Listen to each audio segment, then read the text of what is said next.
Bismillahirrahmanirrahim. Assalamualaikum warahmatullahi wabarakatuh. Al-Fatihah.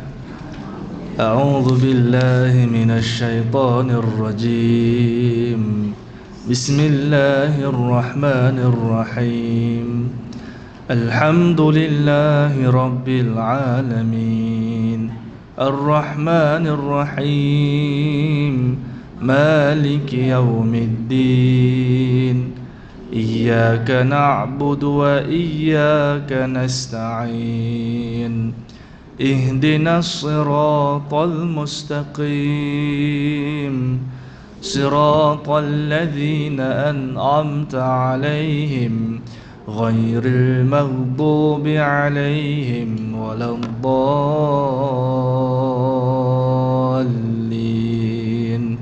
آمين. أعوذ بالله من الشيطان الرجيم. بسم الله الرحمن الرحيم. الحمد لله رب العالمين، والصلاة والسلام على أشرف الأنبياء والمرسلين وعلى آله وصحبه أجمعين. أشهد أن لا إله إلا الله وحده لا شريك له، ونشهد أن سيدنا محمدا عبده ورسوله. اللهم صل وسلم وبارك على سيدنا محمد الفاتح لما أغلق والخاتم لما سبق ناصر الحق بالحق الهدي إلى صراطك المستقيم. وصلى الله عليه وعلى آله وصحبه حق قدره ومقدار العظيم. وقال الله تعالى في الكتابه الكريم: أعوذ بالله من الشيطان الرجيم. بسم الله الرحمن الرحيم. يا أيها الذين آمنوا اتقوا الله حق تقاته ولا تموتن إلا وأنتم مسلمون. وقال النبي صلى الله عليه وسلم: من أحيا سنتي فقد أحبني ومن أحبني كان معي في الجنة. Sadaqallahul azim wa sadaqa rasul karim. Allahumma salli ala sayyidina Muhammad, amma ba'du. Alhamdulillah, segala puji bagi Allah Subhanahu wa ta'ala. Yang dimuliakan ibu-ibu yang dirahmati Allah Subhanahu wa ta'ala, seluruh barisan kepimpinan Masjid Al-Irsyad, yang dimuliakan para alim ulama, para asatizah, muslimin, muslimat yang dirahmati Allah Subhanahu wa taala sekalian. Alhamdulillah. Ibu-ibu semua, apa khabar? Sihat? Alhamdulillah. Wajah semua nampak segar, nampak berseri-seri. Tapi tak tahulah mana tahu bedak banyak ke, kau pakai bedak ke. Baik, Allahumma salli ala sayyidina Muhammad. Sikit lagi dia mengantuk lah. Kejap lagi dia tidur. Baik. Allahumma salli ala sayyidina Muhammad. Pertama, syukur kepada Allah. Daripada rumah tadi kita keluar menuju ke masjid, menuju ke tempat majlis-majlis ilmu. Allah payungkan sayap-sayap para malaikat. Cuma kita je tak nampak. Bila duduk saja majlis ilmu, para malaikat semua berhimpun, berduyun-duyun sampailah ke langit. Malaikat berhimpun, dia bukan tengok saja, dia doakan keampunan untuk kita yang duduk pada pagi ini. Sebab tu datang dalam keadaan ada dosa, balik dalam keadaan dosanya bersih. Balik rumah jumpa suami, jumpa anak, bawa berkat. Jumpa keluarga, bawa berkat. Masuk rumah, rumah pun jadi berkat. Alhamdulillah. Dan pagi ini kita jumpa lagi dalam kitab kita, nak mengajar, nak belajar kitab Bekalan Kebahagiaan, Petunjuk Jalan Menuju Syurga. Tajuk Arab kitabnya Al-Munabbihat Alal Isti'dad Yaumil Ma'ad. Kalau kitab baru tu dia ada depan tu, dia ada tulis bahasa Arab dia betul. Ya ke tuan-tuan? Adalah sikit. Karangan Imam Syekh Ibnu Hajar Al-Asqalani rahimahullahu taala. Jadi Allahumma salli ala sayyidina Muhammad, kitab ni nak ajak kita semua, dia nak mengajar kita semua macam mana nak jadi hamba-hamba yang ada ciri-ciri ahli-ahli syurga. Ibu-ibu semua nak tak masuk syurga? Mestilah nak, semangat. Nak masuk syurga nanti nak minta apa dalam syurga? Minta macam-macam. Tak payah minta. Dah masuk pun alhamdulillah. Tapi ibu-ibu masuk dalam syurga, Nabi kata orang tua tak boleh masuk syurga. Muda semua. Yang tua tak masuk syurga. Sebab yang masuk syurga semua kena jadi muda. Berapa umur mudanya? Umur 17 tahun kata ulama. Ada 17 tahun, ada 23, 33. Cuba bayangkan umur kita 17 tahun dulu apa macam? Oh lawa Ustaz. Saya pun tak jadi kuliah. Ni. Tapi tengok wajah-wajah hari ni, saya fikir ini time muda ni mesti lawa ni. Ini muda-muda ni mesti cermin dia pecah habis cermin. Jadi itulah usia kita dalam syurga, muda, lawa, cantik. Ni Allahumma salli ala sayyidina Muhammad. Yang tak lawa jadi lawa, yang lawa bertambah lawa. Kan seronok tu. Dan kita mintalah moga-moga kawan-kawan kita yang datang sekali kuliah, yang datang sekali belajar agama ni dihimpunkan kembali dalam syurga Allah. Duduk dalam syurga, duduk kuliah agama, cuma yang mengajarnya bukan saya, Nabi Muhammad sallallahu alaihi wasallam. Tak senang duduk tengok Nabi mengajar nanti. Handsome. Jadi Allahumma salli ala sayyidina Muhammad tu seronok suasana dalam syurga.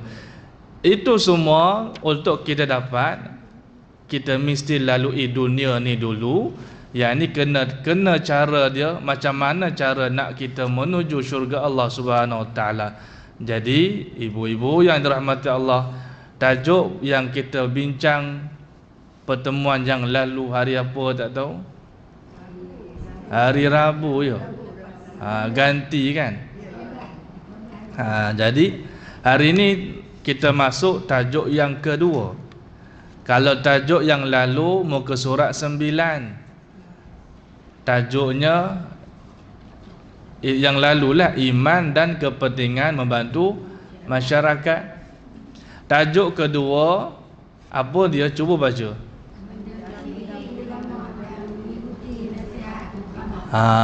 Cantik, pandai. Mana kata tak salah buku lah tu. Takut saya beli salah buku. Jadi buku kita sama. Tengok susunan ulama terhadap tajuk-tajuk dia tentang ciri-ciri orang nak masuk syurga ni. Tajuk pertama cerita tentang apa? Iman. Nak masuk syurga mesti beriman dulu. Mesti kena ada iman. Kunci imannya kalimah syahadah. Asyhadu an la ilaha illallah wa asyhadu anna Muhammadar Rasulullah. Itu kena ada.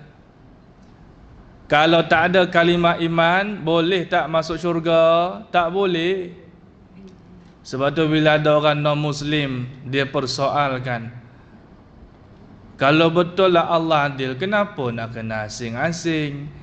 Kalau kami yang non-Muslim buat baik, adakah kami boleh masuk syurga? Kami buat baik, cuma kami tak Islam. Ataupun soalan dia berbunyi, Ustaz, macam mana orang yang Kristian tapi dia baik, rajin sedekah, dia bantu rumah anak yatim, tapi dia bukan Islam, adakah dia ni masuk syurga? Tidak masuk syurga. Sebab apa dia tak boleh masuk syurga? Dia tidak ada kunci syurga. Kunci syurga apa dia? Iman. Beriman kepada Allah, beriman kepada Rasul. Itu tajuk pertama. Iman dan masyarakat. Dua-dua kena ada. Hablum minallah, hablum minan nas. Nak masuk syurga.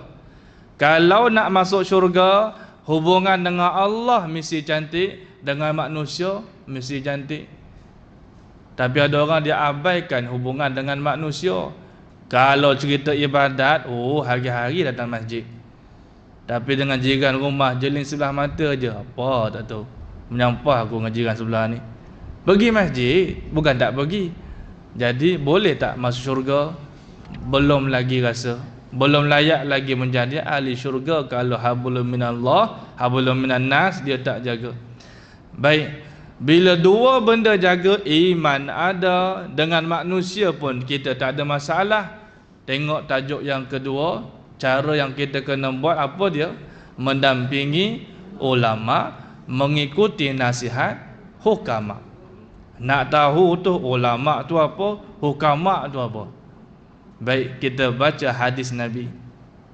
Nabi Muhammad sallallahu alaihi wasallam bersabda, "Alaikum bimujalasatil ulama." Mari sama-sama kita belajar cakap Arab pagi ni, boleh? Sebab matan Arab ni bila kita sebut macam matan perkataan Rasulullah sallallahu alaihi wasallam. Jadi jom sama-sama. Alaikum bimujalasah al-ulama wastima'i kalamil hukama fa inna Allah ta'ala yuhyil qalba al-muyyita binuril hikmah kama yuhyil arda al-muyyita al-muyyitata bima'il mutar. Baru motor, bukan motor, motor. Apa itu motor? Jom kita baca. Hendaklah, baik, sabda Nabi kata, hendaklah kalian bergaul dengan ulama, mendengarkan ucapan hukama, kerana Allah Ta'ala menghidupkan semula hati yang mati dengan cahaya hikmah, sebagaimana dia menghijaukan tanah gersang dengan air hujan. Bima'il mutar, air hujan. Baik, Allahumma shalli ala sayyidina Muhammad. Kita ulang balik. Hendaklah kalian bergaul dengan ulama. Ibu-ibu cuba bulatkan bergaul tu. Bergaul dengan ulama dan mendengarkan, bulat mendengar ucapan hukama. Sekarang ni kita nak tahu ulama tu apa pula, hukama tu apa. Jadi nak tahu tu, cuba ibu-ibu buka muka surat sebelah dulu. Kita baca yang sebelah 12. Baik. Ulama dalam pengertian ini terbagi kepada berapa ibu-ibu? Tiga bahagian. Yang pertama, ulama. Apa itu ulama? Iaitu orang yang alim tentang hukum-hukum Allah, sehingga kan dia berhak memberikan fatwa. Tu ulama. Dia alim bab syariat, hukum-hukum syariat tu hukum lah. Dan dia boleh bagi fatwa, itulah ulama. Apa pula namanya hukama? Hukama pula orang yang mengetahui zat Allah sahaja. Itu saja. Orang yang menguasai, ataupun lain, orang yang menguasai ilmu makrifat zat Allah, ilmu akhlaknya, ilmu hikmahnya, itulah hukama. Tetapi hukama dia bukan ahli dalam memberi fatwa. Fatwa yang mana atas ulama. Ni kata Syekh Ibnu Hajar ya. Yang ketiga ada namanya kubara. Kubara. Apa nama ibu-ibu? Sebut betul-betul, jangan sebut derak. Kubara. Kubara apa pula? Kubara, cuba baca itu. Orang yang diberikan anugerah kepadanya. Dalam masuk jalan kubara ni, dia menguasai ilmu syariat. Dia boleh bagi fatwa. Dia ada ciri-ciri yang atas sekali tu. Dan yang kedua, dia juga ada ilmu makrifat, ada ilmu akhlak, ada ilmu hikmah. Dia ada ciri ulama, dia ada ciri hukama. Ada dua-dua ni dipanggil kubara. Dia lagi besar lah. Contoh imam-imam besar kita lah, Imam Al-Syafi'i bagi fatwa boleh. Ilmu makrifat pun ada. Siapa lagi? Banyak imam-imam yang besar. Mata Allah Subhanahu Wa Taala. Jadi Allahumma salli ala Muhammad. Tu nak faham mudah. Undur balik yang belakang, baru kita bahas balik. Boleh ibu-ibu ya? Dah rasa berat ke macam mana? Kalau rasa mengantuk, ibu urut kening ni baca a'udzubillahi minasyaitonirrajim, tarik, buang. Ni kosong, auzubillahi minasyaitonirrajim, buang. Jangan buang kat kawan sebelah. Nah.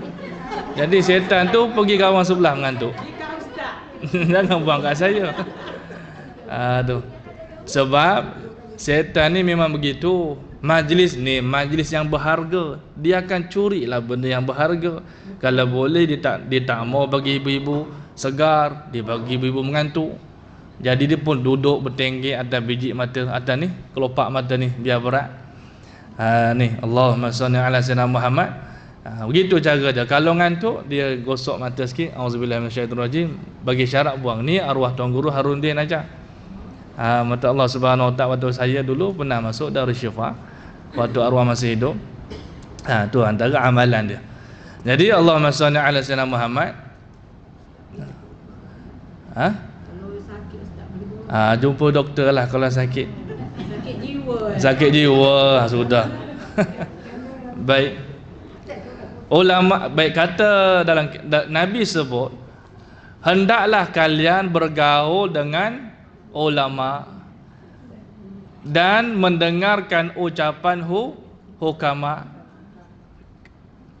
Sebab tu hidup kita ni kena bergaul, dampingilah alim ulama.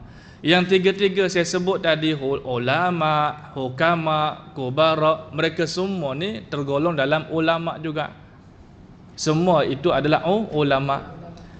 Siapakah ulama yang Allah sebut dalam Quran? Ulama adalah kata Allah, orang yang takut di sisi Allah adalah ulama. Ada ayat Quran sebut kan? Sesungguhnya orang yang benar-benar takut kepada Allah adalah ulama. Orang yang ada ilmu mata Allah Subhanahu Wa Taala. Jadi hidup kita ni bergaul lah dengan alim ulama. Disuruh bergaul dengan alim ulama. Jangan bergaul dengan orang yang tak apa-apa. Banyak orang di Facebook tanya orang yang bukan ahlinya, betul? Tanya tanya pada Insta famous, tanya pada artis itu. Bab hukum akam pun tanya pada orang yang tak patut. Itu yang jadi kucak kacir. Maka hidup kita ni bergaul lah dengan ulama dan dengarkan ucapan hukama. Bila kita buat macam tu, Allah akan hidupkan hati yang mati. Bila hati mati, tuan-tuan ibu-ibu, caranya duduk majlis ilmu. Duduk majlis ilmu, dengar. Ini cara nak lembutkan hati, hidupkan hati. Ni jangan pandang siapa yang bercakap, lihat apa yang dia cakap. Pandang saya, apalah ustaz ni, muda lagi lah. Keberkatan ilmu ada dalam memuliakan ulama. Mata Allah Subhanahu Wa Taala. Walaupun depan ni bukan ulama, tapi menyemak je. Tetapi mata Allah Subhanahu Wa Taala, tapi ulama itu tugasnya pewaris para nabi. Baik. Cahaya hikmah Allah akan hidupkan dalam hatinya, cahaya hikmah. Cahaya hikmah tu apa dia? Baca bawah tu. Hikmah adalah ilmu yang bermanfaat. Ilmu yang bermanfaat. Dalam hati kita ni, ilmu itu cahaya. Ilmu nak masuk dalam hati, mestilah hati itu kena bersih. Sebab tu ilmu tak boleh masuk kalau hatinya serabut, kucar-kacir. Mata Allah Subhanahu Wa Taala. Sedangkan hukama adalah orang-orang yang ahli hikmah. Hikmah mata Allah Subhanahu Wa Taala. Itu ahli yang hikmah. Dalam hadis ini dimasukkan hukama ialah ahli hikmah yang mengetahui zat Allah Ta'ala. Selalu tepat ucapan dan perbuatan. Tuan-tuan, ibu-ibu nak jadi ulama ni, carilah ulama yang betul-betul takut kepada Allah. Jangan hanya tak apa, meraihkan tak apa. Allahumma salli ala Muhammad. Dia pun terkejut, bangun-bangun dah ada kena pergi kuliah. Macam anak saya lah. Saya bawa anak saya, tapi dia tidur sekejap, nanti dia bangun datang ni. Baik, Allahumma salli ala Muhammad. Ibu-ibu yang dirahmati Allah Subhanahu Wa Taala, ulama yang sebenar, ulama yang hatinya takut kepada Allah, bukan hanya dengan ada ilmu semata-mata. Ajak orang jangan mengumpat.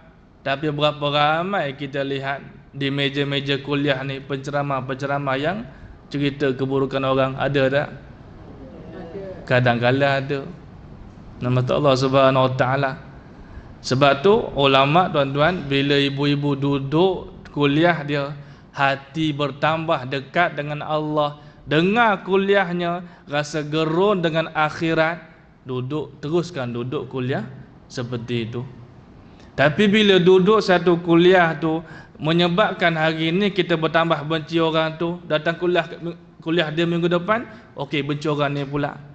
Datang kuliah dia minggu depan, okey sekarang ni kita kena benci puak ni pula. Itu salah. Agama mengajar kita berkasih sayang. Jangan duduk kuliah yang mana duduk kuliah tu makin lama kita berkurang amal. Sepatutnya bila duduk satu kuliah, kita bertambah amal. Ada tak zaman sekarang duduk kuliah makin kurang amal? Itu tak boleh buat, ini tak boleh buat. Lah tak buat apa tuan-tuan? Lepas sembahyang, balik main telefon lagi bagus. Apa doa-doa ni? Apa zikir-zikir ni? Betul tak? Sepatutnya kalau ilmu itu, kuliah tu bermanfaat, duduk dengan orang yang betul-betul hatinya takut kepada Allah, ibu-ibu duduk pun dapat rasa suasana tu. Mata Allah Subhanahu Wa Taala. Baik. Ini tak cerita siapa-siapa, nasihat bersama. Boleh ibu-ibu? Baik. Orang alim siapa dia? Orang alim yang mengamalkan ilmunya. Ulama adalah orang alim yang mengamalkan ilmunya. Kalau hanya tahu Allah Maha melihat, tetapi tuan-tuan bila saja buat dosa dalam senyap-senyap, begitu je dia buat dosa, maka ni bukan dipanggil orang alim. Ibu-ibu cuma tahu Allah tu Maha mendengar, tak tahu pun ilmu lain, cuma tahu Allah Maha mendengar aja. Disebabkan tahu Allah tu Maha mendengar, ibu-ibu rasa takut nak buat dosa, nak mengata pun takut. Ibulah orang yang alim. Orang yang alim. Mata Allah Subhanahu Wa Taala. Allahumma salli ala sayyidina Muhammad. Ada seorang sahabat Nabi mengadu pada Rasulullah, ya Rasulullah, doakan saya supaya jadi orang yang paling alim sekali, ilmunya banyak. Nabi kata, ittaqullah, kamu bertakwalah kepada Allah, alaman nas, kamu akan jadi manusia yang paling alim. Nak jadi alim apa dia? Kena takwa. Takwa ni apa? Takut kepada Allah. Ibu tahu mengata tu berdosa betul, tak jadi mengata. Ibulah orang yang alim, orang yang pandai untuk buat apa yang Allah suka. Berbanding orang yang tahu macam-macam, bila datang dosa selambut je tengok, cantiknya ibu-ibu ni. Macam mana lah usia dia 17 tahun, agaknya lagi lawa agaknya kata Allah Subhanahu wa taala. Baik. Allahumma shalli ala sayyidina Muhammad. Baca hadis di bawah. Jalisul kubara wasailul ulama wa khalitul hukama. Jom sama-sama kita cakap Arab. Boleh ibu-ibu? Jalisul kubara wasailul ulama wa khalitul hukama. Dia ada lenggok Arabnya. Kalau lenggok Melayu, jalisul kubara wasailul ulama. Itu kalau Melayu. Arabnya lain. Baik. Hendaklah kamu semua bercampur dengan para pemimpin. Kubara tu ulama sampai tahap jadi imam lah tuan-tuan ibu-ibu. Kubara tu yang kita faham, yang dia ada 3 benda tu. Dia ada ilmu syariat, dia boleh bagi fatwa, dan dia juga ada ilmu makrifat, dia ada hikmah, dia ada akhlak yang baik. Mana kata dia hukama, dia lah ulama, dia lah hukama, maka dia jadi kubara. Mata Allah Subhanahu wa taala. Baik. Kata Nabi, hendaklah kamu semua bercampur dengan para kubara, pemimpin. Jangan faham pemimpin ni yang tu mata Allah Subhanahu wa taala. Bertanyalah kalian kepada para alim, ulama, dan bergaullah kalian dengan hukama, orang yang ada hikmah.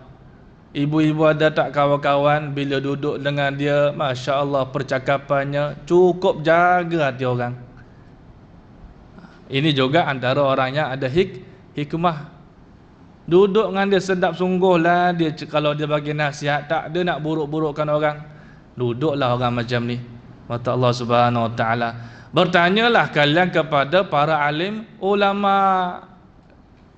Kalau kita ada masalah motor, kita tanya pada ahlinya. Siapa? Mekanik, bengkel motor. Janganlah pula motor rosak tanya pada ustaz, alim ulama, kan tak kena. Begitulah kita ibu-ibu yang dirahmati Allah Subhanahu wa taala. Kalau ada masalah dengan agama, tanyalah pada orang yang alim. Ustaz, zaman sekarang ni pelik-pelik lah ustaz. Ustaz tu kata boleh, ustaz ni kata tak boleh. Macam-macam pandangan. Nak buat apa ustaz? Ikutlah mufti kita. Kita ada mufti wilayah, kita ada mufti Selangor. Selamat mata Allah Subhanahu wa taala. Masalah hari ni ustaz-ustaz pun nak jadi mufti, dia pun nak bagi fatwa. Itu yang susah. Ustaz ni kerja dia mengajar saja mata Allah Subhanahu wa taala, dan saya pun tak ada kuasa kelayakan untuk bagi fatwa. Ni saya cuma menakalkan pendapat ulama. Ulama sebut kita sampaikan. Ibu-ibu pun boleh buat begitu, betul? Apa yang saya ajar hari ni boleh ajar kepada orang di rumah, betul tak ibu-ibu? Betul. Nganga je. Okey dah ni. Boleh lah ustaz. Kejap lagi mengantuklah tu. Baik, Allahumma salli ala Muhammad. Ibu-ibu yang dirahmati Allah, hakikatnya ulama tu orang yang hatinya takut kepada Allah. Ada satu kisah tuan-tuan. Seorang ulama ni dia bela burung. Bela burung lah. Burung apa yang kalau kita boleh ajar dia bercakap tu? Burung kakak tua. Lahir-lahir dah jadi burung kakak tua. Kesian dia. Walaupun baru lahir. Burung kakak tua ni kita boleh ajar dia bercakap, betul? Baik, ceritanya ulama ni belalah burung kakak tua. Kalau orang lain yang bela, dia akan ajar macam-macam. Sebut A, burung tu sebut A. Orang cerdik disebutlah ba, ta, sa. Jadi burung tu boleh ikut lagi. Ulama ni ajar mengucap asyhadu an la ilaha illallah. Burung tu boleh mengucap. Wa asyhadu anna Muhammadar Rasulullah. Burung tu pun boleh mengucap. Suatu hari datang kucing tuan-tuan, pergi makan burung ulama ni. Mati burung ulama ni. Ulama ni pun menangis. Sedih dia, sedih. Mati burung. Sampaikan dia pergi kuliah pun duk teringat menangis, sedih. Anak murid tanya, kenapa ustaz kita tu burung dia mati? Burung mati. Sudah. Burung mati, pergilah berobat. Bukan itu.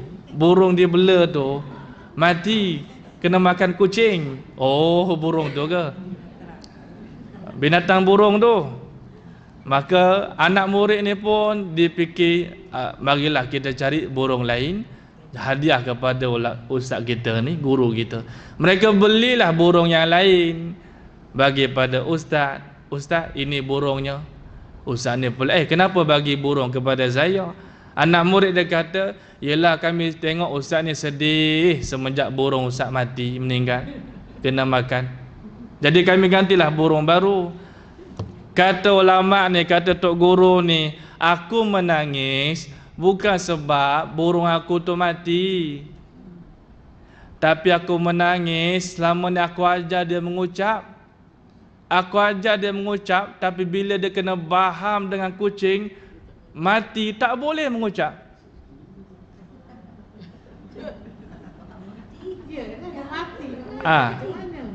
Burung tu kena baham, tak boleh pula mengucap. Selama ni kan gurunya ajar burung kakak tu boleh mengucap. Bila mati, tak pula dia mengucap sebelum mati.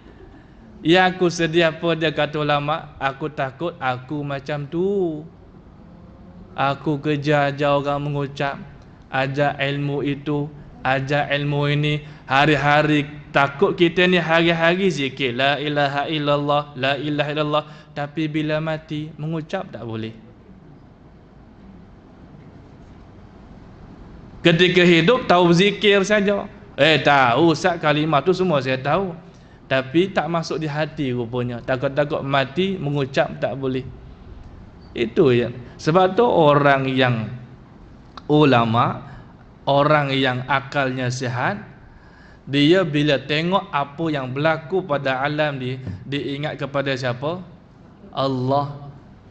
Dia akan jadikan itu sebagai pengajaran. Mata Allah Subhanahu Wa Taala. Apa pun yang berlaku dia akan ingat ini semua Allah nak didik dia. Allah sebut di dalam Quran, Allah kata inna fi khalqis samawati wal ard wa ikhtilafil laili wan nahar la ayati li ulil albab. Betul? Betul ke ibu? Anggur je lah ya. Surah Ali Imran, cuba saya buka balik. Surah Ali Imran ayat 190. Saya buka Quran. Jadi bismillahirrahmanirrahim. Baik, jumpa dah. Allah sebut, kata Allah, inna fi khalqis samawati wal ardi wa ikhtilafil laili wan nahar la ayatin li ulil albab.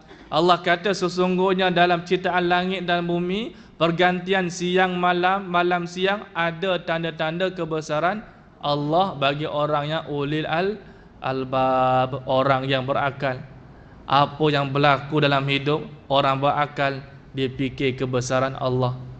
Ulil albab maksudnya orang yang berakal, bukan Ahmad albab. Ahmad albab kita kata apa? Ahmad pintu. Tuan-tuan kena tipu dengan Piramli. Piramli ni orang bijak, dia nak melawak pun dia tahu tuan-tuan. Albab tu bukan pintu. Albab dalam Quran kata orang berakal. Ahmad orang yang berakal. Takkan nak bagi nama Muhammad sandarkan dengan pintu? Betul tak ibu-ibu? Kita dengar pun gelak. Apa nama anak pintu? Ha gelak. Sampai hari ni ibu-ibu tak namakan anak Ahmad Albab.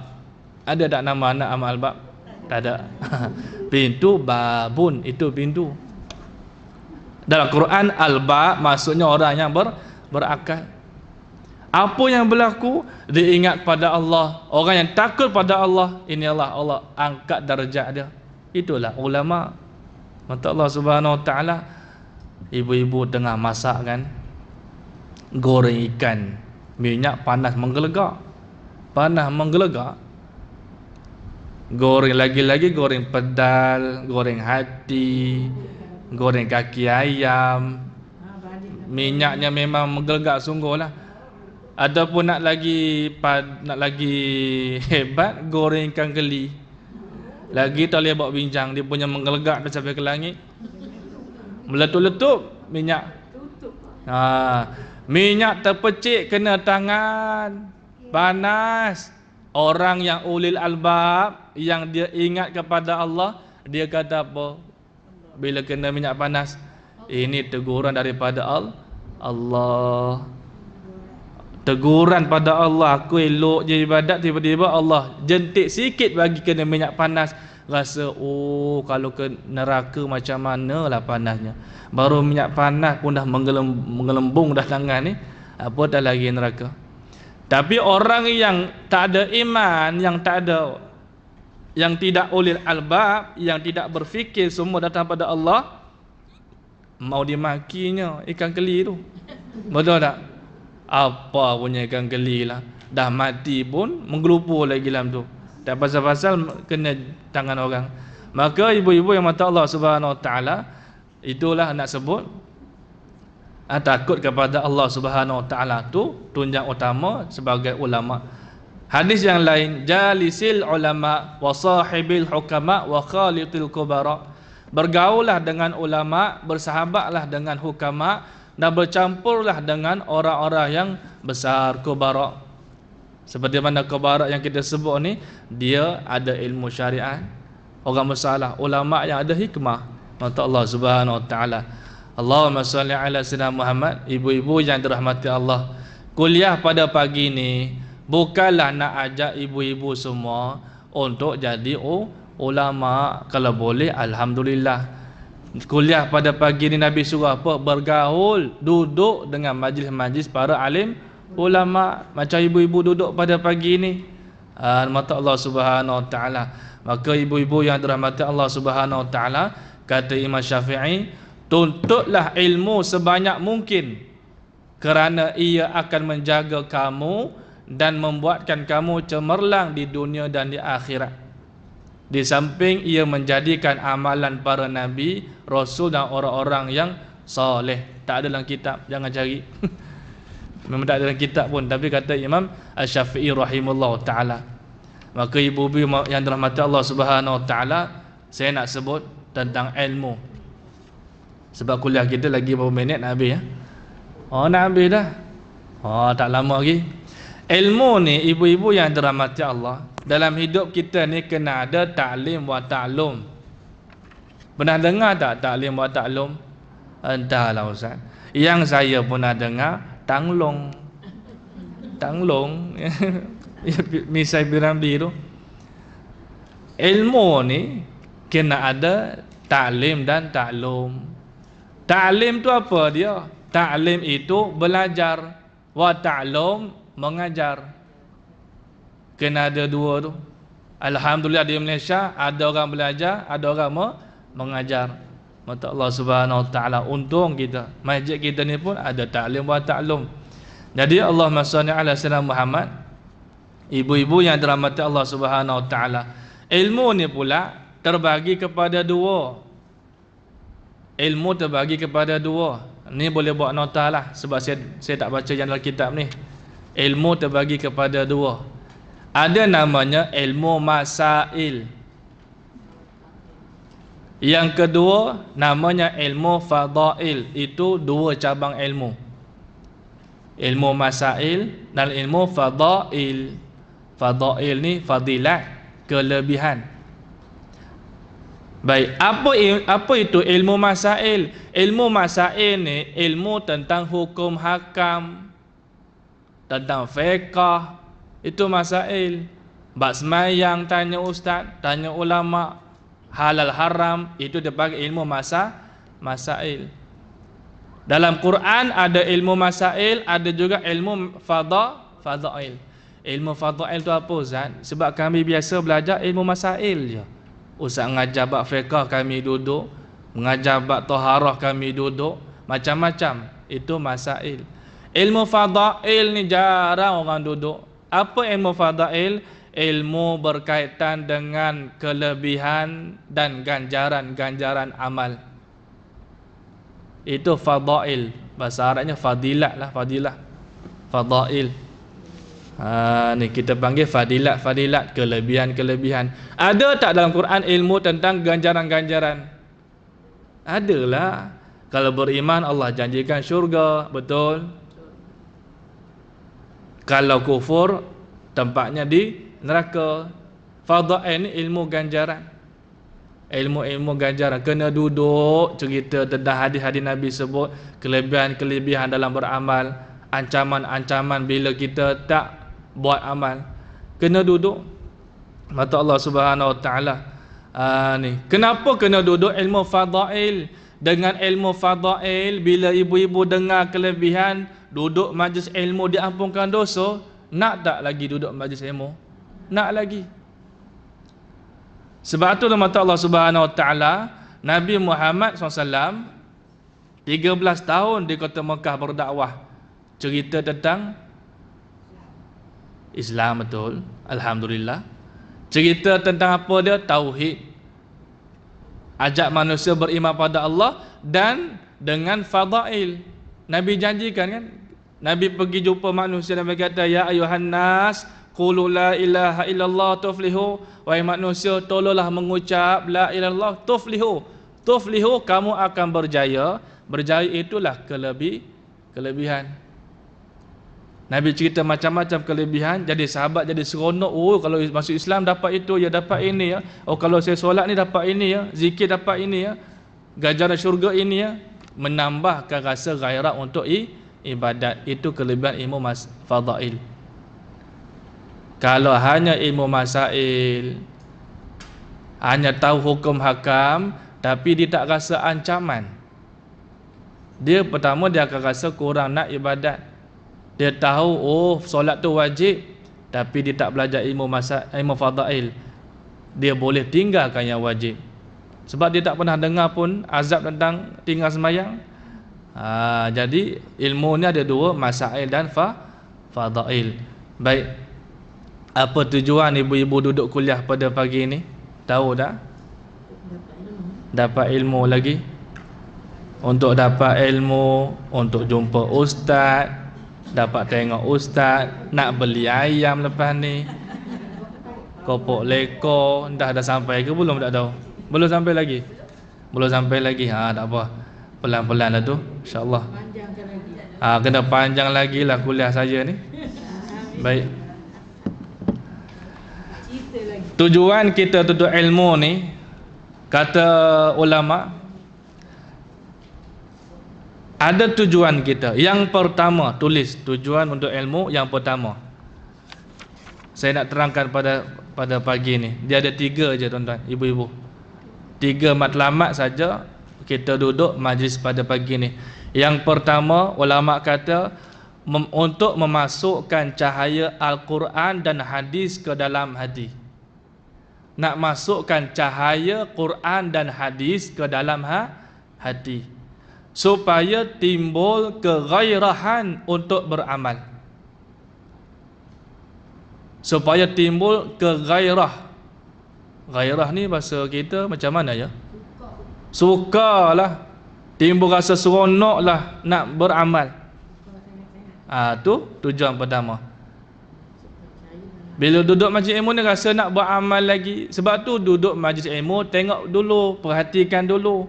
Adakah majlis itu bila kita duduk rasa seronok nak beramal ataupun rasa menyampah dengan amalan? Menyampah, aku nak beramal rupanya. Oh, tak boleh rupanya buat tahlil. Sudah. Kan tak jadi apa? Kata Allah Subhanahu Wa Taala, tujuan kita duduk majlis ilmu ni yang pertama, masukkan cahaya Quran dan hadis Nabi dalam hati. Bila dalam hati ada cahaya, dia rasa seronok nak ibadat. Seronok ibadat. Bahkan kata ulama, sesiapa yang tidak mendengar ayat Quran ataupun hadis selama 3 hari berturut-turut, ada ancaman. Sesiapa yang 3 hari berturut-turut tak pernah dengar ayat Quran, tak dengar hadis Nabi, maka kata ulama 1 titik hitam akan muncul dalam hatinya. Hati jadi keras. 3 hari berturut-turut, mesti hari-hari kena ada dengar sama ada Quran ataupun hadis. Hari ni kita baca Quran je, tapi hadis kadang-kadang jarang baca, betul tak? Quran baca, tapi sini bacalah, semua baca ustaz, jangan main-main dengan kami. Baik, Allahumma salli ala Muhammad. Kata ulama, siapa yang tidak dengar Quran dan hadis selama 3 hari berturut-turut, maka satu titik hitam akan muncul dalam hati. Bila mana titik hitam itu menebal, akhirnya hati dia akan tertutup. Bila hati jadi gelap keras, maka sukar untuk diri dia nak terima hidayah. Betul tak ibu-ibu? Lama tak dengar kuliah, lama tak dengar hadis Nabi. Boleh ke hidup tak dengar perkataan Rasulullah, tuan-tuan? Bayangkan kalau hidup zaman Rasulullah, sehari tak dengar suara Nabi, agak-agak boleh ke sahabat Nabi?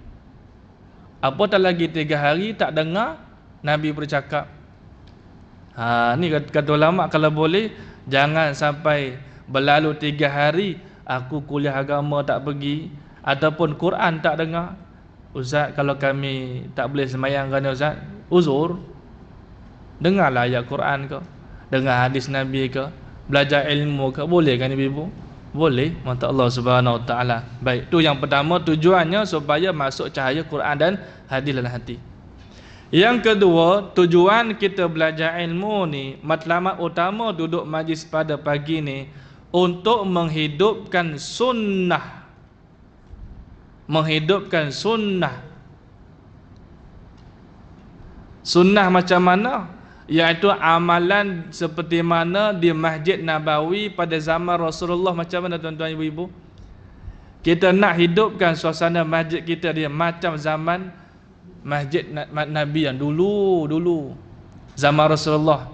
Zaman Rasulullah ibu-ibu, program di masjid dia tak kurang daripada 4 perkara. Kalau boleh ibu-ibu, ada 4 jenis amalan yang kita kena amalkan dalam seharian. Seperti mana Masjid Nabawi hidup 24 jam sehari semalam dengan 4 jenis amalan. Cuba perhatikan masjid kita ada tak 4 benda ni. Yang pertama, mesti kena ada dakwah. Yang kedua, ada ta'lim wa ta'lum, belajar dan mengajar. Alhamdulillah Ustaz, di masjid kita Al-Irsyad ada program ceramah agama, ada maghrib ada ceramah, penceramah ada, yang duduk ceramah pun dengar ceramah pun ada. Jangan ada penceramah aja, orangnya tak ada. Cakap dengan dinding, sunyi ibu-ibu mata Allah Subhanahu Wa Taala. Kadang-kadang yang ceramah tu ustaz dengan kamera aja, jemaah semua tak ada. Mata Allah Subhanahu Wa Taala. Ni bayangkan.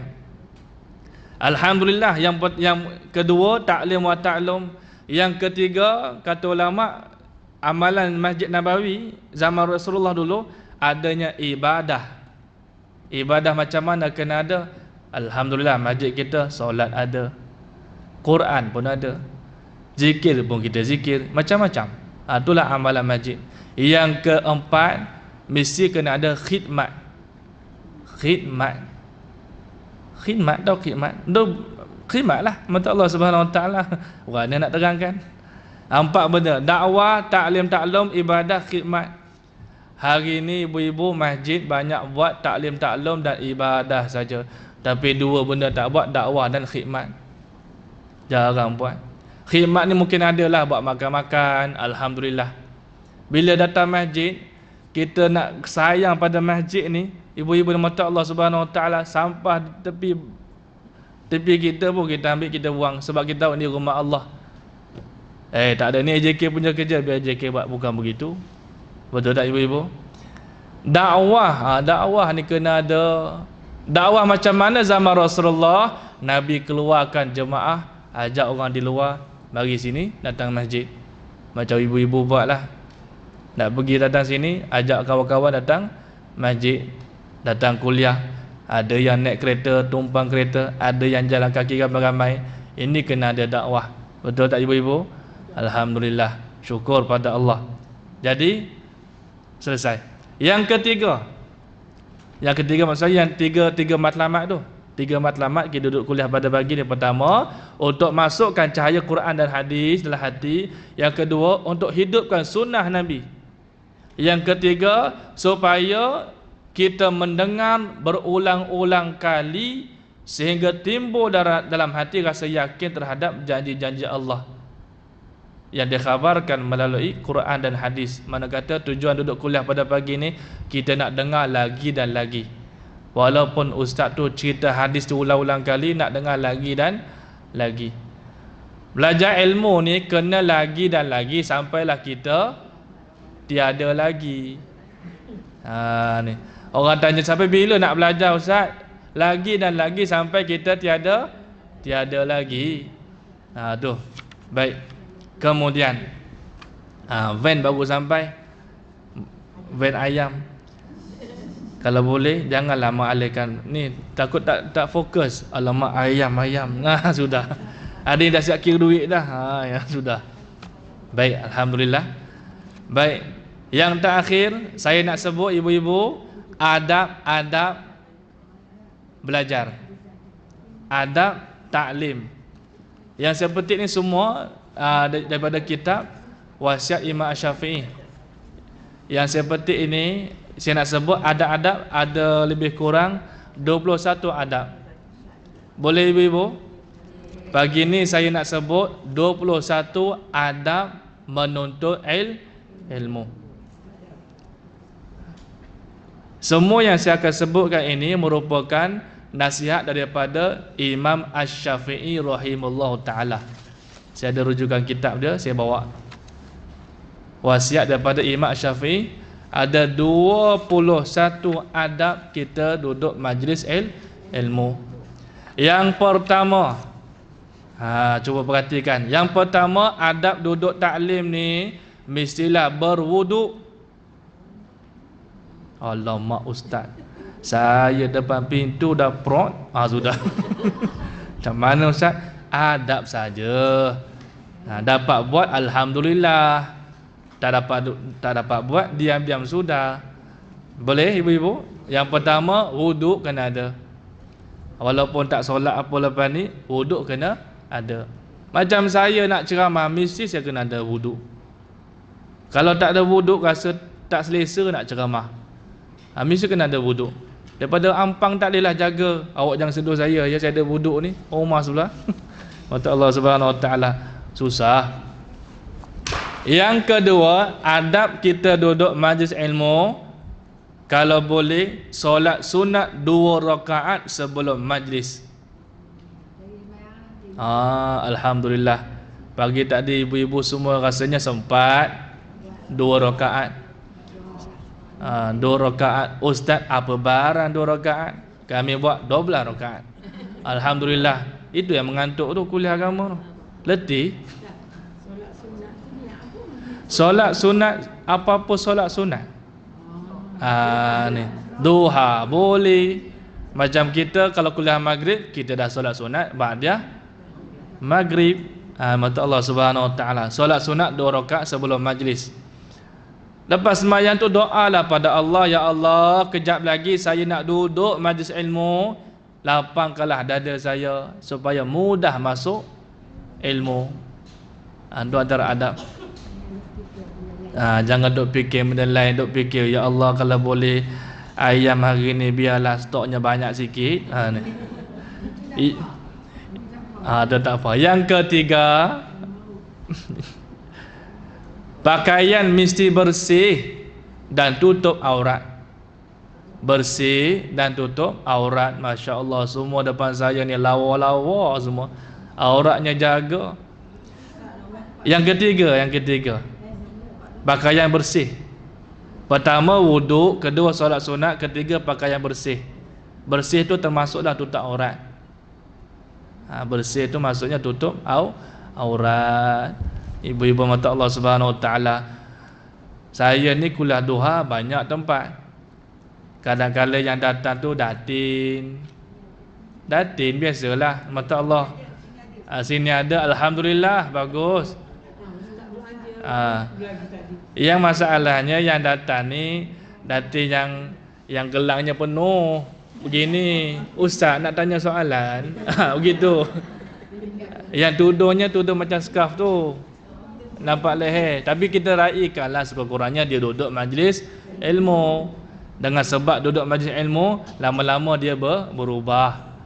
Saya cakap di sini sebab tak ada orang tu di sini, di tempat lain. Kalau saya ngajar di situ saya tak sebut hal ini. Kalau saya nak cerita bab aurat pun kita kena berhati-hati. Sebab kita kagum dengan dia boleh duduk majlis ilmu.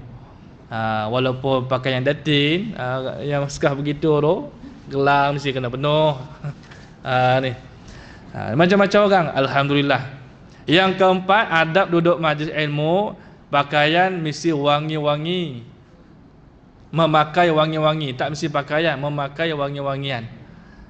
Di surau ni pun boleh buat wangi-wangi di dewan ni. Letak spray minyak wangi ke, pasang bakhar ke, kan yang asap tu bagi bau wangi. Tu sunnah Nabi tu, pasang ni pewangi tu, yang asap tu, mengelakkan kita daripada mengantuk. Ustaz, yang asap tu tak ada lah Ustaz. Yang kami ada ubat nyamuk, boleh ke Ustaz? Kalau ubat nyamuk yang kata mengantuk, semua padam nanti. Baik. Yang kelima, adab menuntut ilmu ni, pandang mulut orang yang memberi taklim itu. Orang yang bercakap tu, kita kena pandang mulut guru. Pandang. Ibu-ibu pandang janganlah menggoda saya. Pandang tu, tapi mata tu bukannya fokus pada Ustaz kuningnya gigi, bukan begitu. Di sini ulama kata, anggaplah bahawa hadis-hadis yang kita dengar yang keluar daripada mulut guru bagaikan kata-kata Nabi Muhammad yang datang daripada mulut Rasulullah sendiri. Rasa begitu. Boleh ibu-ibu?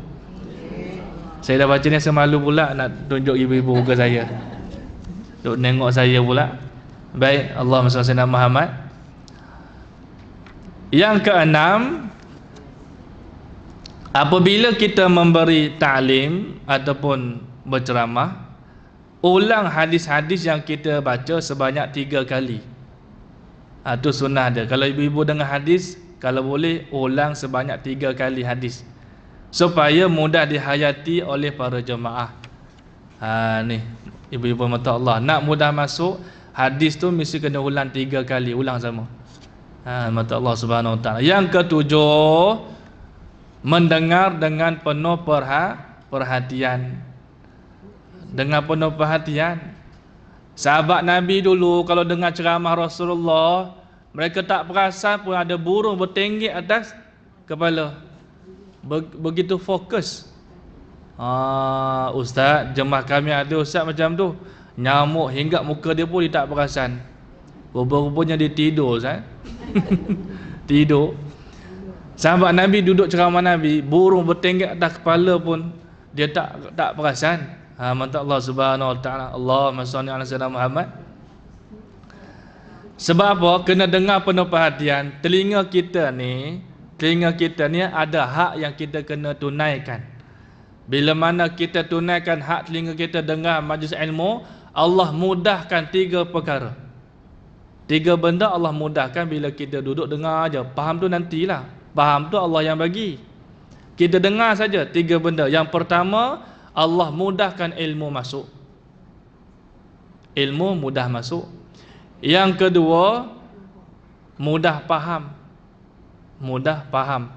Yang ketiga, memudahkan kita bercakap tentang ilmu yang kita dengar tadi. Bila kita dengar, kita boleh cerita balik. Tak lupalah, pertama mudah masuk, kedua mudah faham, ketiga mudah kita nak sampaikan balik. Boleh ibu? Dah nganga dah. Macam mana Ustaz, jauh sangat Ustaz?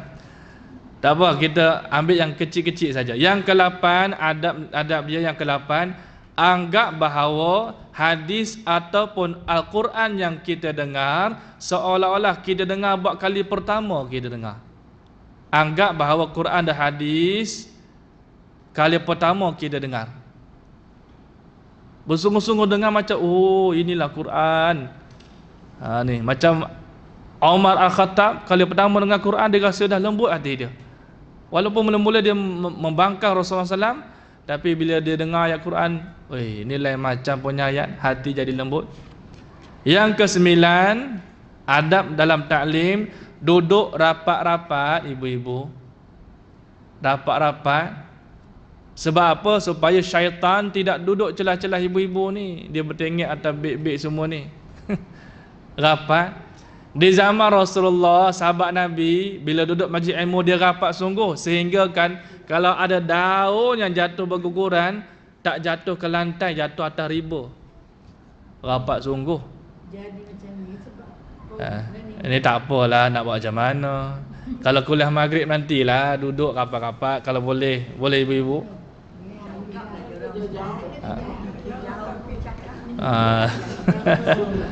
Kita nak ikut sunnah Nabi, dia rapat. Itu saja. Bila kita duduk jauh ni, syaitan lah, nak ulama kata syaitan akan jadi antara tengah-tengahnya. Sama lah macam dalam luruskan saf. Saf ni pun kena rapat. Kalau tak, syaitan akan duduk celah-celahnya. Syaitan, tuan-tuan, ibu-ibu, dia bukan kisah, tak apalah PKP lah, kami tak duduklah tengah-tengah. Syaitan bukan dia kenal PKP ke Covid ke kerja dia, janji awak semayang tak ingat Allah. Janji semayang lalai, lupa rakaat. Itu kerja syaitan. Baik, yang ke-10, kita pendekkan. Duduk dalam posisi tahiyat awal. Tu ada adab. Tak boleh buat sekurang-kurangnya kita tak tahu. Duduk posisi tahiyat awal. Kalau mampu lutut kita bertemu dengan lutut tok guru tu. Tapi ibu tak boleh lah lutut bertemu lutut saya. Begitu. Itu lain cerita. Baik, Allah. Seperti mana cara yang yang Jibril buat semasa datang kepada Rasulullah. Jibril akan duduk dekat dengan Rasulullah rapat. Itu yang 10. Yang ke-11, bila mana disebutkan nama Allah, kita sambutlah dengan lafaz Azza wa Jalla. Azza wa Jalla. Allah Azza wa Jalla. Ataupun bila kita dengar orang sebut nama Allah, kita sebut Allah Jalla Jalaluh. Allah Jalla Jalaluh. Ya. Kalau susah, Allah Azza wa Jalla je lah. Bila dengar ustaz sebut nama Allah, kita jawab Allah Azza wa Jalla. Itu yang ke-11. Yang ke-12, bila disebutkan nama Nabi Muhammad, kita selawat. Allahumma shalli ala sayyidina Muhammad. Kalau dengan nama Allah, kita sambung Allah Azza wa Jalla. Allah Azza wa Jalla. Dengan nama Nabi Muhammad sallallahu ala Muhammad. Itu dia. Yang ke-13, bila mana disebutkan nama-nama orang alim, dengan nama tabi'in, imam-imam besar, para ahli ulama, kita sambut dengan lafaz rahmatullah alaih. Rahmatullah alaih. Macam bila saya kata, baik, hari ini kita akan mengajar kitab yang dikarang oleh Imam Syafi'i. Ibu-ibu semua sambung rahmatullah alaih. Tak adalah dia mengantuk, dia sentiasa tunggu, nama Allah Azza wa Jal. Tunggu ustaz sebut nama Muhammad sallallahu alaihi wasallam. Dengan nama imam besar ulama rahmatullah alaih. Ni. Dengan nama Ustaz Adri almarhum, sudah. Jangan sebut begitu. Saya belum almarhum lagi. Contoh. Itu yang ke-14. Yang ke-15, apabila disebut nama-nama musuh-musuh Allah, nak jawab apa ibu-ibu? La'natullah alaih. Dengan nama Fir'aun, la'natullah alaih. Dengan nama Qarun, la'natullah alaih. Dengan nama ustaz, janganlah sebut begitu. Israel, Zionis, sambung dengan laknatullah alaih. Janganlah pula Zionis rahmatullah alaih. Memang kena tampuh. Jangan sebut rahmatullah alaih. Zionis laknatullah alaih. Kalau dengar sebut nama musuh-musuh Allah, sebutlah laknatullah alaih. Laknatullah alaih. Laknat Allah ke atas mereka, ke atas dia. Boleh ibu-ibu? Cuba ulang balik. Kalau dengan nama Allah sebut Azza wa Jal, Allah Azza wa Jal. Dengan nama Nabi Muhammad sallallahu alaihi Muhammad. Dengan nama imam-imam besar, para ahli ulama, rahmatullah alaih. Dengan nama musuh-musuh Allah, laknatullah alaih. Tengah seronok bila duduk majlis ilmu tak adalah nganga-nganya diam. Dia boleh sambung. Mata Allah Subhanahu Wa Taala. Yang ke-16. Yang 15 sebut nama-nama ni. Okey, saya ulang lagi sekali. Yang saya baca di sini, yang ke-11 sebut nama Allah. Yang ke-12 sebut nama Nabi. Saya tertinggal yang ke-13. Yang 13 sepatutnya bila disebutkan nama para sahabat Nabi. Itu 13. Saya terskip. Itu yang 15 Ustaz. Bila sebut nama sahabat Nabi, bacalah radhiyallahu anhu kalau lelaki. Kalau sahabat tu perempuan, radhiyallahu anha. Boleh ibu-ibu? Dengan nama sahabat Nabi Sayyidina Abu Bakar, ibu-ibu sambung radhiyallahu anhu. Dengan nama isteri Rasulullah Sayyidatina Khadijah, sambung dengan radhiyallahu anha. Dengan nama sahabat-sahabat Nabi yang banyak, radhiyallahu anhum. Kan seronok begitu. Baru ada suasananya majlis ilmu. Baik. Kita sambung yang ke-16 betul? Yang ke-16, berasa gembira bila disebut tentang syurga. Berasa takut bila sebut tentang neraka. Bila sebut syurga, buat rasa seronok, buat reaksi seronok. Subhanallah, syurga. Bila sebut pasal neraka, kena rasa takut. Astaghfirullahalazim. Na'udzubillahi min zalik. Betul tak ibu-ibu? Biar tidak ada respon antara guru dengan anak murid. Ustaz cerita pasal syurga, subhanallah, masya-Allah, syurga. Pasal neraka, astaghfirullahalazim, na'udzubillahi min dzalik. Ni Allahumma ajirna minan nar, Allahumma ajirna minan nar. Kan seronok begitu. Yang ke-17, jangan mengganggu perjalanan majlis. Masuk kata tengah-tengah ceramah, ustaz nak tanya. Begitulah. Sepatutnya begitu, tak boleh. Tapi dengan ibu-ibu tak apa, saya okey saja. Tak cuma takut-takut tengah ustaz seronok dah gia 5 dia jadi lupa. Begitu. Itu antara adab taklim. Jangan mengganggu perjalanan majlis. Ni kalau guru-guru ada tersalah ke apa, begitu lepas majlis. Jangan tegur berdepan, ustaz tak betul ustaz. Sudah. Itu tidak ada adab. Yang ke-18, menghadiri majlis taklim lebih baik daripada melakukan ibadat-ibadat sunat yang dilakukan bersendirian. Contoh ada majlis ilmu. Mana ibu-ibu nak buat? Solat tahiyatul masjid dulu ke duduk majlis ilmu? Afdalnya duduk majlis ilmu. Tapi kalau rasa sangat nak solat tahiyatul masjid, janganlah solat depan-depan meja ceramah. Pergilah kita tepi-tepi tiang. Betul? Itu antara adab. Yang ke-19,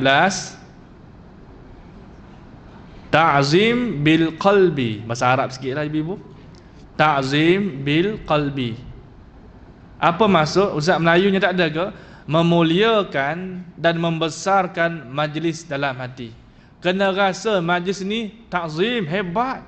Walaupun suasananya sunyi je. Tapi yakin majlis ni ada para malaikat. Kena rasa majlis ni majlis besar. Kena rasa ini majlis para malaikat. Kalau kita duduk majlis dalam istana, ada menteri, ada sultan, kita rasa pula besarnya. Tapi bila duduk majlis ilmu, ada malaikat, ada Allah yang menjaga, malaikat semua bersusun-susun, kita tak nampak je, tak pula rasa kagum. Jadi duduk majlis ilmu kena rasa takzim. Yang ke-20, sikit lagi ibu, boleh ya? Yang tu pun ayam pun tengah pasang, ya, jangan risau ya. Yang ke-20, tasdiq wa yaqin. Tasdiq wa yakin. Maksud kata tasdiq itu membenarkan. Wa itu dan. Yakin, meyakini. Bahasa Melayu boleh Ustaz? Boleh membenarkan dan yakin.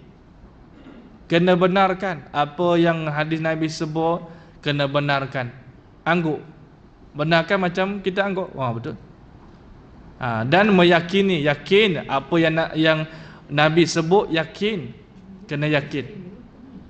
Baik. Dah penuh ke? Oh, dah penuh buku conteng.